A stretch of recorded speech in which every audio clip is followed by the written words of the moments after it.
নমস্কার, সকলকে আর একবার স্বাগত জানাই। আজকে আমরা একটি কবিতা পড়ব, ওয়াল্টার ডেলামেয়ারের লেখা কবিতা। কবিতাটির নাম দ্য লিসনার্স। এই কবিতাটিও স্কুল সার্ভিস কমিশনের যে ইংরেজির পরীক্ষা তার সিলেবাসে রয়েছে। 2000 বা 2001-2 ওই সময়টায় যারা উচ্চ মাধ্যমিক পরীক্ষা দিয়েছেন বেঙ্গল বোর্ডের সেই সময়কার জেনারেশনটা আর কি, তারা জানবেন এই কবিতাটির ব্যাপারে। কারণ ওই সময়টায় বেঙ্গল বোর্ডের যে উচ্চ মাধ্যমিকের সিলেবাস ছিল সেইখানে এই কবিতাটা পড়ানো হতো। শুরু করি আজকের কবিতার আলোচনা। প্রথমে আমি কবিতার প্রত্যেকটি লাইন ধরে কথাবার্তা বলে নিই, তারপর তার থিমেটিক যে আলোচনাগুলো সেগুলো করব। তবে কবিতাটা শুরু করার আগে দু চারটে প্রসঙ্গ যদি আমরা একটু মাথায় রাখতে পারি তাহলে আমাদের সুবিধা হয়। দ্য লিসনার্স এই কবিতাটি লিখছেন ওয়াল্টার ডেলামেয়ার। তার জন্ম 1873 এবং তার মৃত্যু হচ্ছে 1956। এবং এই কবিতাটি প্রকাশ পাচ্ছে 1912 সালে। আমরা জানি ইতিহাসে, গোটা পৃথিবীর ইতিহাসে 1910 থেকে 1914 অর্থাৎ 1910 থেকে 1914 এই সময়টা ভীষণ গুরুত্বপূর্ণ একটা সময়, কারণ সে সময় প্রথম বিশ্বযুদ্ধ হচ্ছে। তাহলে 1912 সালে একটি কবিতা প্রকাশ পাচ্ছে মানে সেটা যুদ্ধ পরিস্থিতিতে বা যুদ্ধ চলাকালীন সেই কবিতাটি প্রকাশ পাচ্ছে, বা বলা ভালো যুদ্ধ চলাকালীন সেই কবিতার জন্ম হচ্ছে। এবার প্রথম বিশ্বযুদ্ধ যে কাজটা করেছিল সেটা হলো কবি সাহিত্যিকদের মধ্যে জীবন সম্পর্কে তাদের যে ট্রেডিশনাল বিলিফটা ছিল সেইটাকে পুরোপুরি ভেঙে দেয়। মানে জীবনের যে ফুল ফল পাতা নিয়ে রোম্যান্টিসিজমের যে কবিতা লেখার যে প্রবণতা, বা জীবনের যে একটা বিশ্বাস যে শেষ অবধি সবকিছু ঠিকঠাক হবে, বা ঈশ্বর বা ধর্মের উপর যে বিশ্বাস যে ঈশ্বর যতক্ষণ আছেন মানুষের জীবনের সাথে খারাপ কিছু হতে পারে না, এই যে ট্রেডিশনাল বিলিফ, যুদ্ধের ভয়াবহতা এই ট্রেডিশনাল বিলিফটাকে পুরো দুমড়ে মুছে দেয়, পুরোপুরি ভেঙে দেয়। এবং মানুষের ভিতর অস্তিত্ব নিয়ে প্রশ্ন উঠতে শুরু করে। বিশেষ করে যে মিনিংলেসনেস, জীবনের যে অ্যাম্বিগুইটি, এই বিষয়গুলো মানুষকে ভাবাতে শুরু করে। যুদ্ধে যেভাবে কাতারে কাতারে মানুষ মারা গেল, অত মৃত্যু দেখার পর জীবনের স্থায়িত্ব আদৌ আছে কিনা, জীবনের কোনো অর্থ আদৌ খোঁজা উচিত কিনা, বা অর্থ আদৌ আছে কিনা, এই ভাবনাটা সেই সময়ের কবি সাহিত্যিকদের ভীষণভাবে ভাবাতে শুরু করলো। এবং তার ফলে কবিতার ল্যাঙ্গুয়েজ বা সাহিত্যের ল্যাঙ্গুয়েজটা পাল্টে গেল। আমরা আজকে যে কবিতাটি পড়ছি দ্য লিসনার্স, এর মধ্যেও এই যে একটা অ্যাংজাইটি, একটা টেনশন, একটা অ্যাম্বিগুইটি বা মিনিংলেসনেস, জীবনের যে মিনিংলেসনেস, সেই প্রভাবটা কিন্তু ভীষণভাবে ধরা পড়েছে। তো এইটা মাথায় রেখে কবিতাটা পড়লে আমাদের কবিতাটাকে টেক্সচুয়ালাইজ করতে বা সেটার একটা রেলেভেন্স বুঝতে আমাদের সুবিধা হয়। যে কারণ অ্যাপারেন্টলি কবিতাটা পড়ার পর মনে হবে যে it's a kind of a nonsense, because there is no fixed meaning, the poem is not reaching to anywhere, যে কবিতাটি শেষমেশ কোথাও পৌঁছচ্ছে না, এই ভাবনাটা আমাদের মাথায় আসে। যদি আমরা এভাবে ভাবি যে it's a kind it's a question of a existential crisis, এই কবিতাটা একটা অস্তিত্বের সংকটকে তুলে ধরার চেষ্টা করছে, তাহলে আমাদের কবিতাটা বুঝতে সুবিধা হবে। বেশ, তাহলে আমি এবার শুরু করি। Is there anybody there, said the traveller. কবিতার শুরুতেই একজন ট্রাভেলার যে ভ্রমণ করছে সে একটা প্রশ্ন করছে, কেউ কি বাড়িতে আছে? Knocking on the moonlit door. Is there anybody there, said the traveler, knocking on the moonlit door. শুধু একটা কথা প্রথমে মাথায় রাখা দরকার, যে কবিতার সেকেন্ড লাইনে মুনলিট ডোর, চাঁদের আলোর একটা ইঙ্গিত রয়েছে। কেন বললাম এটা শেষে আমি এক্সপ্লেন করব। তো শুরুতে কি হচ্ছে, যে চাঁদের আলো একটা প্রবাবলি নির্জন জায়গা, নির্জন কিনা সেটা আমরা পরে ডিসকভার করব, ধরে নিচ্ছি এটা নির্জন। তো একটা নির্জন জায়গায় চাঁদের আলো একটা বাড়ির দরজায় এসে পড়েছে, এবং একজন ট্রাভেলার দরজাটাকে নক করছেন, করে জিজ্ঞাসা করছেন কেউ কি আছে, ইজ দেয়ার এনিবডি দেয়ার, প্রশ্ন করছেন কেউ কি আছে। And his horse in the silence champed the grasses of the forest's ferny floor. দূরে তার ঘোড়া দাঁড়িয়ে আছে, সে জঙ্গলের বা ফরেস্টের যে ঘাস, সে ঘাস চিবোচ্ছে। এবং এখানে একটা ইঙ্গিত রয়েছে যে আশেপাশটা এতটাই নির্ঝুম বা নিস্তব্ধ যে ঘোড়ার ঘাস চিবোনোর শব্দ যেন অডিবল, সেটা শোনা যাচ্ছে আর কি। And a bird flew up out of the turret above the traveler's head. হঠাৎ করে একটা পাখি ডানা ঝাপটে ট্রাভেলারের মাথার উপর দিয়ে চলে গেল। একটা টিপিক্যাল হরর মুভি বা স্পুকি অ্যাটমসফিয়ারে আমরা যেরকম দেখি যে সেটিংটাকে ইউজ করা হয়, যে মানুষজন প্রায় নেই, অন্ধকার, চাঁদের আলো হয়তো এসে পড়ছে কিন্তু মোস্টলি জায়গাটা অন্ধকার, সেখানে হঠাৎ করে মাথার উপর থেকে একটা পাখি ডানা ঝটফট করতে করতে চলে গেল, আমরা সাডেনলি চমকে উঠলাম, সেই সাইলেন্সটা ভেঙে গেল।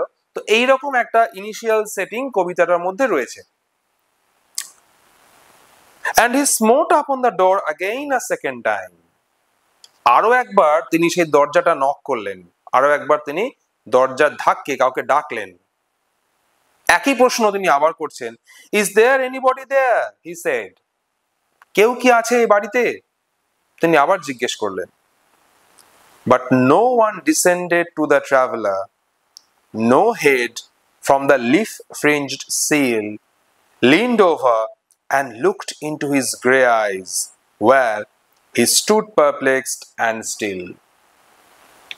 কবি বলছেন যে এই যে ট্রাভেলার, সে দুবার দরজাটা এসে ধাক্কা দিল, তার যে ডাক, তিনি যে কমিউনিকেট করার চেষ্টা করছেন, সেইটার রেসিপ্রোকেশন কেউ করলো না, মানে তিনি তার প্রশ্নের পাল্টা উত্তর পেলেন না। তিনি লিখছেন, but no one descended to the traveller, কেউ ওই বাড়ির সিঁড়ি দিয়ে নেমে ট্রাভেলারের কাছে আসলো না। No head from the leaf fringed sill leaned over and looked into his grey eyes, where he stood perplexed and still. কোন মানুষ মাথা বাড়িয়ে একবার দেখলো না যে নিচে যে লোকটি এসে অনেকক্ষণ ধরে ডাকাডাকি করছে তার চোখের রংটা ধূসর। খুব সিগনিফিকেন্ট একটা শব্দ, রাদার অ্যাডজেক্টিভ এখানে ডেলামেয়ার ইউজ করছেন, যে ট্রাভেলার এসছে, যে প্রশ্ন করছে, তার চোখের রংটা ধূসর। একটা জিনিস আমাদের মনে রাখতে হবে যে লিটারেচারে কালো রংটা হচ্ছে হোপলেসনেস বা হতাশার একটা রং, আর সাদা অর্থাৎ হোয়াইট সেটা হচ্ছে আশার রং, অপটিমিজম। সো কালো, black represents pessimism and white represents optimism. Grey, এই রংটা খুব প্রবলেম্যাটিক, কারণ গ্রে না সাদা না পুরোপুরি কালো, অর্থাৎ এই দুইয়ের মাঝখানে গ্রে রংটা হচ্ছে it's a colour that suggests uncertainty, অনিশ্চয়তা।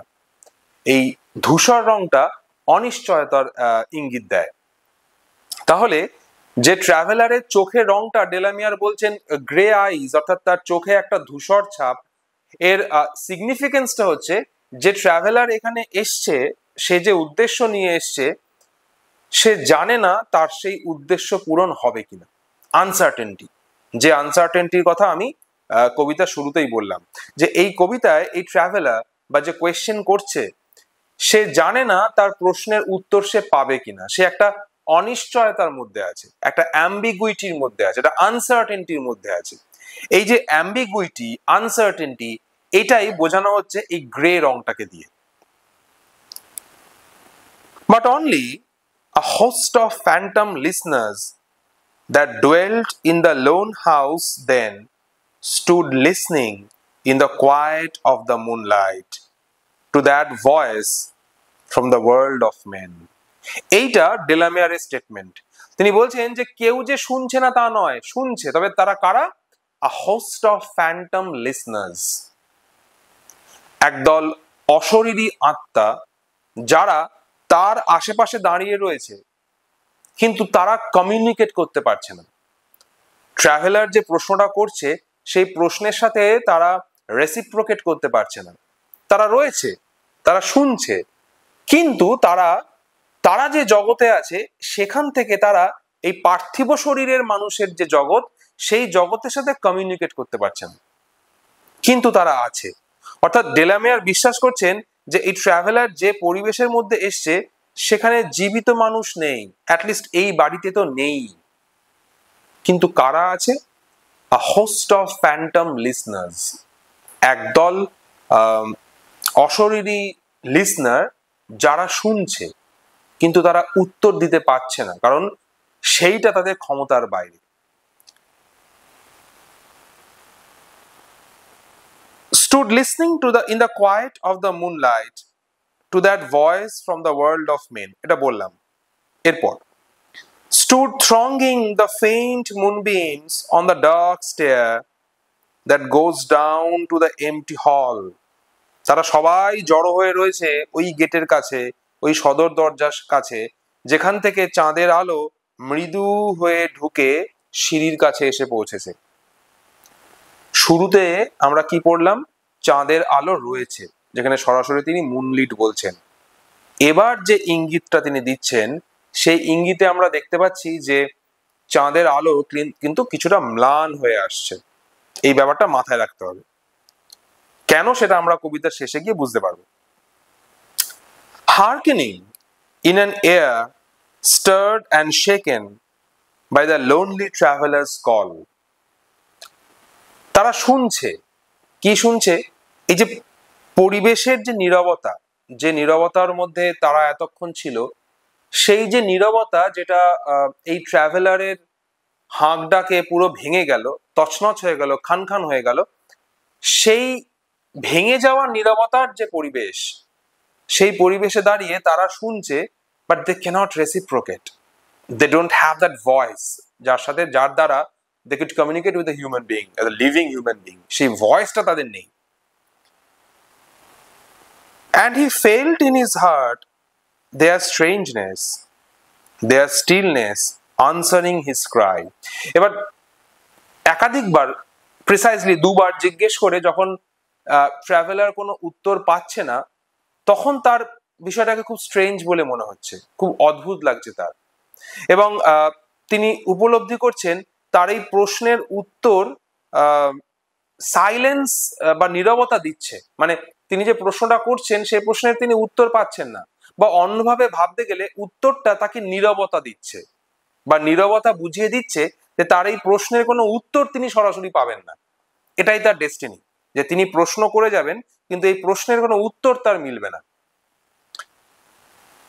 While his horse moved, cropping the dark turf beneath the starred and leafy sky, for he suddenly smote on the door even louder and lifted his head.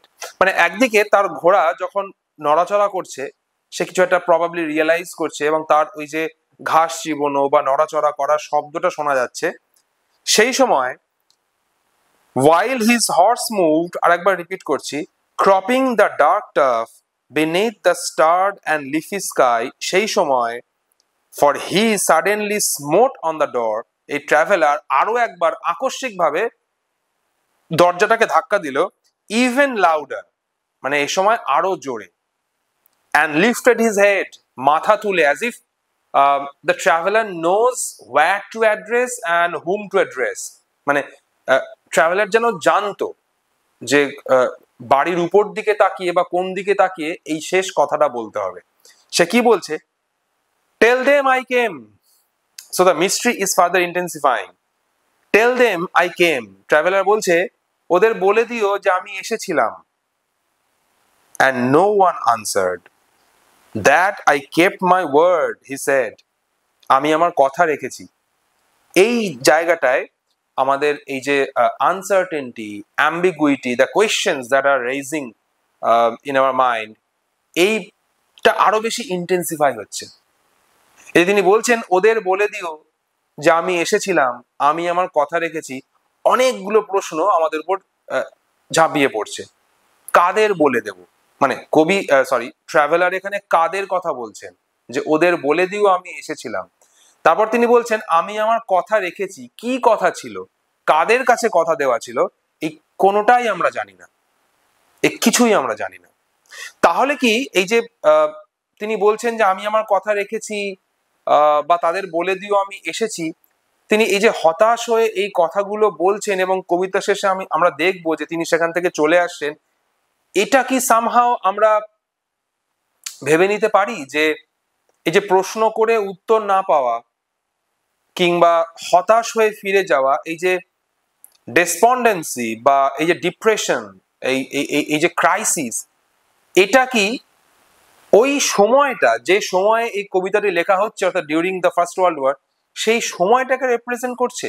Walter ডেলামেয়ার কি এটা বলার চেষ্টা করছেন যে এই ক্রাইসিসটাই আমাদের জীবনের সঙ্গী হতে চলেছে পোস্ট ওয়ার পিরিয়ডে, যে সময়টা আসছে, বা ডিউরিং ওয়ার যে সময়টার মধ্যে দিয়ে আমরা যাচ্ছি, যে সময় মানুষের জীবনের কোনো দাম নেই, বিশ্বাসের কোনো দাম নেই, there is no question of fellow feeling,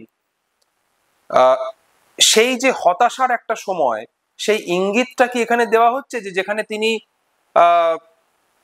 কারোর কাছে তার কথা দেওয়া ছিল, তিনি কথা রেখেছেন কিন্তু তার রেসিপ্রোকেশনটা হলো না? সুনীল গাঙ্গুলির কেউ কথা রাখেনি, সেই কবিতার লাইনগুলো মনে পড়ছে আর কি। এই ইঙ্গিতটা কিন্তু আমরা একটু ভেবে নিতে পারি যে আমরা আমাদের মতো করে এটাকে ইন্টারপ্রেট করা যায় কিনা, এটা একটা ভাবনার বিষয় হওয়া উচিত। Never the least stir made the listeners, মানে তিনি যখন এই প্রশ্নগুলো করলেন শেষবারের মতো, 3 বার এবং শেষবারের মতো, তারপরেও তিনি কোনো উত্তর পেলেন না।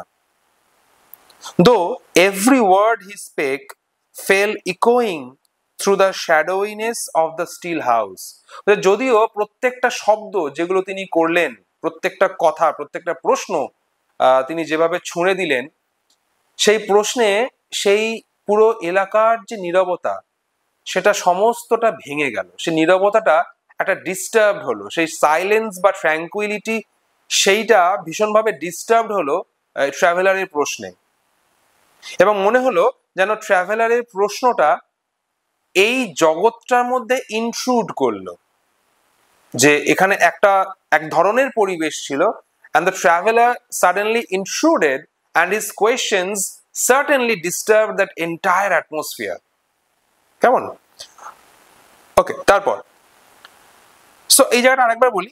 Though every word he spake fell echoing through the shadowiness of the still house, from the one man left awake, they heard his foot upon the stirrup. এখানটায় অ্যাম্বিগুইটি আরো বেড়ে যাচ্ছে। ডেলামিয়ার বলছেন ওয়ান ম্যান লেফট অ্যাওয়েক, এটা তিনি কাকে বলছেন? One man left awake, যে একজন মানুষ জেগে রয়েছে বা একজন মানুষ শুনছে। এই একজন মানুষটাকে আবার তিনি শুরুতে বলছেন লিসনার্স, অনেকে শুনছে। সো এই জায়গাটা is a kind of an ambiguity, যেটা চট করে বলে দেওয়াটা মুশকিল, যে এটা তিনি কি ট্রাভেলারকে রেফার করছেন, নাকি অন্য কোনো ব্যক্তি সেখানে রয়েছেন যিনি কথাটা শুনছেন কিন্তু উত্তর দিচ্ছেন না, নাকি হোস্ট অফ ফ্যান্টম লিসনার্স, শুধু তাদের কথাই এখানে বলা হচ্ছে।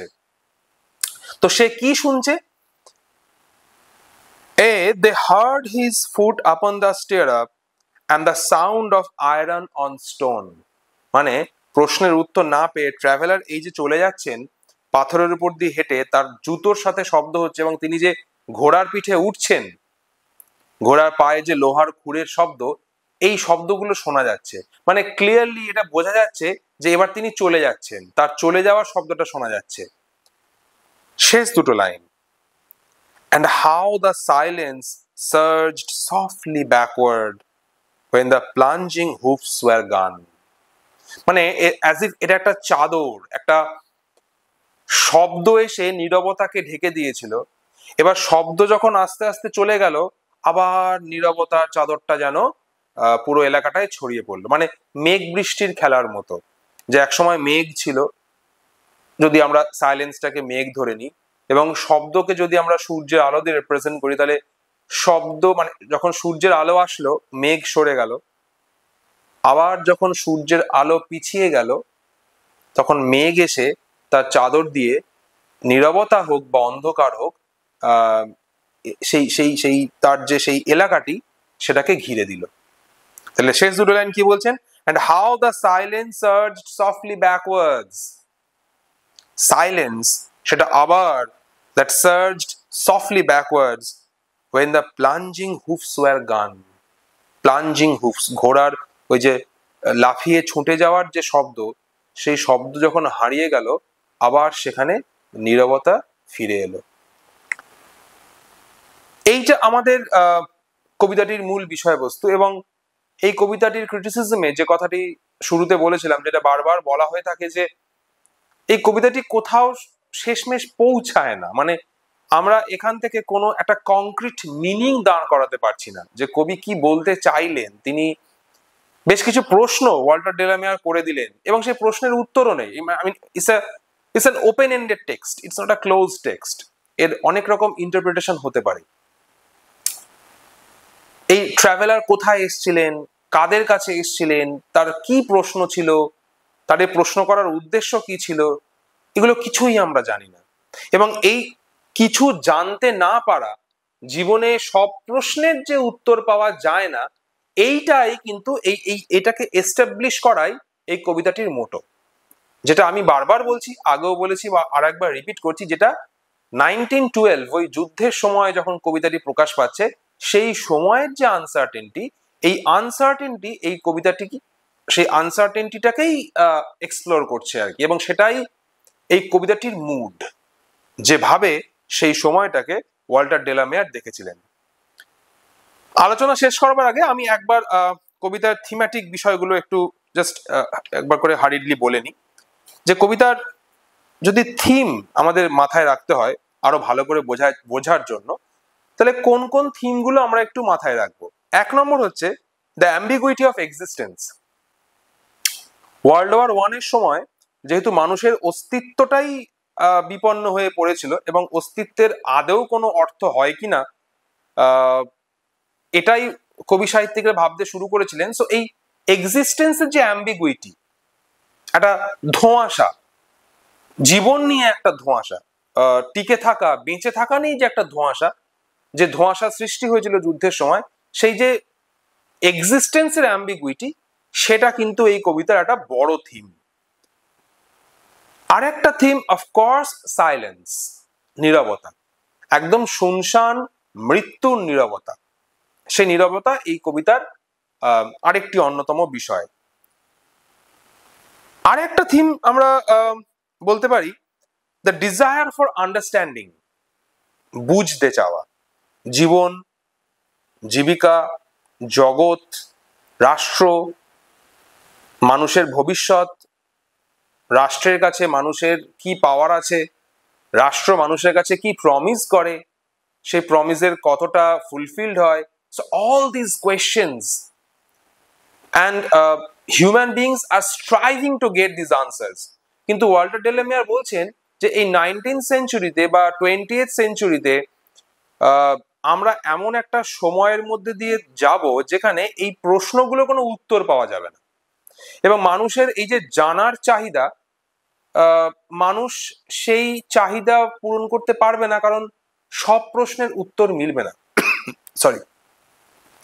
সব রকম প্রশ্নের উত্তর পাওয়া যাবে না।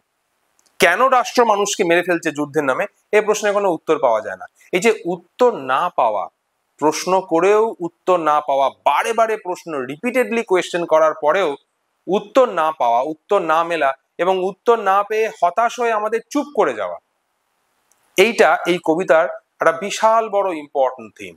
যে থিমটা ওয়াল্টার ডেলামিয়ার তুলে ধরছেন যুদ্ধকালীন বা যুদ্ধোত্তর যে সমাজ পরিস্থিতি, তার যে চিত্র, যে যাপন, সেখান থেকে ইনফ্লুয়েন্সড হয়ে।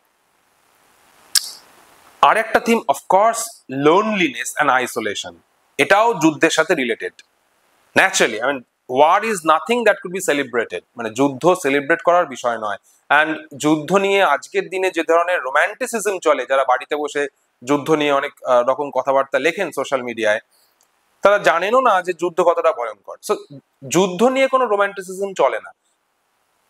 যুদ্ধ যেটা করে সেটা হচ্ছে, যেটা ক্রিয়েট করে, সেটা লোনলিনেস অ্যান্ড আইসোলেশন, একটা একাকিত্ব। এই কবিতায় সাংঘাতিক একটা একাকিত্ব রয়েছে। ট্রাভেলার একা একা আসছে, সে প্রশ্ন করছে, তার প্রশ্নের সে কোনো উত্তর পাচ্ছে না, এবং সে ফিরে যাচ্ছে। এই একাকিত্ব এই কবিতার একটা বিশাল বড় ইম্পর্টেন্ট বিষয়। তারপরে একটা হতে পারে কি, the presence of super natural elements. এটা তো অফকোর্স এই কবিতার প্রত্যেকটা লাইনের মধ্যে আছে। যদি কবিতাটাকে একটা ছবি হিসেবে দেখা যায়, তাহলে black and grey should be the colour. এবার যে কথাটা আমি চাঁদের আলো নিয়ে বলছিলাম, যখন টেক্সটটা তোমরা পড়বে দেখতে পাবে যে যত কবিতাটা শুরু থেকে শেষের দিকে আসছে, যে কবিতা শুরু হচ্ছে মুনলাইট দিয়ে, চাঁদের আলো দিয়ে, কবিতার শেষে কিন্তু চাঁদের আলো আর নেই, অন্ধকার হয়ে গেছে। মানে কবিতার একদম প্রথম পর্বে ছিল চাঁদের আলো, বলা যেতে পারে উজ্জ্বল ঝকঝকে আলো, যে আলোয় একটা দরজা দেখা যাচ্ছে। আস্তে আস্তে কিন্তু ডেলামেয়া আমাদের সেই পরিবেশের ভিতর নিয়ে গেলেন যেখানে চাঁদের আলো ম্লান হয়ে যাচ্ছে, এবং কবিতার শেষে তিনি অন্ধকারের কথা বলছেন, যে অন্ধকারের মধ্যে দিয়ে সেই ট্রাভেলার তার ঘোড়া নিয়ে ফিরে যাচ্ছে। মানে এই যে স্টাইলিস্টিক্স, এটা এত অপূর্ব যে একজন প্রশ্ন করতে আসলো মনে আশা নিয়ে, একবার দুবার তিনবার প্রশ্ন করার পর সে কোনো উত্তর পেল না, এবং ধীরে ধীরে সে তার সেই হতাশার রং নিয়ে অন্ধকারের মধ্যে দিয়ে ফিরে গেল প্রশ্নের উত্তর না পেয়ে। এই মোটামুটি আজকের আমার এই কবিতা নিয়ে আলোচনা। যারা এসএসসি পরীক্ষা দিচ্ছ তাদের বা দিচ্ছেন তাদের বারে বারে একই কথা বলবার, যে লাইন বাই লাইন প্রত্যেকটা ফ্রেজ ধরে ধরে পড়া উচিত, যেহেতু প্রশ্ন প্রত্যেকটা ফ্রেজ ধরে আসবে। আমার কাজ কবিতাটাকে একটু আলোচনা করে দেওয়া, আমার মতো করে, আমার লিমিটেড রিসোর্সেস এবং আমি যেটুকু বুঝেছি সেই অনুযায়ী সেটাকে আলোচনা করা। যদি আপনাদের বা তোমাদের কোনো কাজে আসে কবিতাটি আমার পড়ানোর মাধ্যমে, তাহলে সেটা আমার খুব ভালো লাগবে। তোমরা সেটা অবশ্যই জানাবে। তোমাদের সাজেশনস থাকলে কিছু জানাবে, কোনো রিকোয়ারমেন্ট থাকলে জানাবে, এবং যদি মনে হয় যে আমার এই একাডেমিক কন্টেন্ট গুলো তোমাদের ভালো লাগছে, তাহলে আমাকে একটু সাপোর্ট করবে। আজ এই পর্যন্তই। খুব তাড়াতাড়ি ফিরে আসবো অন্য কোনো কন্টেন্ট নিয়ে। Thank you.